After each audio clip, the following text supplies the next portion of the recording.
اگلی روایت ہے حضرت عائشہ رضی اللہ تعالیٰ عنہ سے فرماتی ہے قلت یا رسول اللہ، میں نے اللہ کے رسول سے پوچھا کہ اللہ کے رسول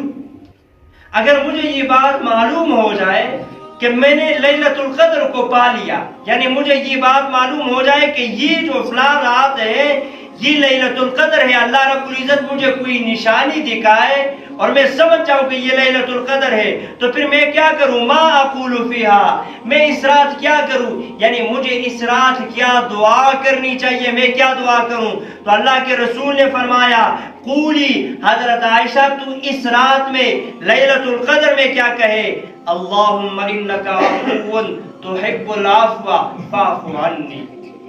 یہ پیغمبر صلی اللہ علیہ وسلم نے حضرت عائشہ کو یہ دعا سکھائی کہ عائشہ تو کہے اللہم انک عفو، اے اللہ تو معاف کرنے والا ہے، تحب العفو، اور معاف کرنے والا بھی ایسا معاف کرنے والا نہیں ہے بلکہ تو معاف کرنے کو پسند بھی کر رہا ہے، تجھے معاف کرنا اچھا بھی لگتا ہے، فاعف عنی، اللہ مجھے معاف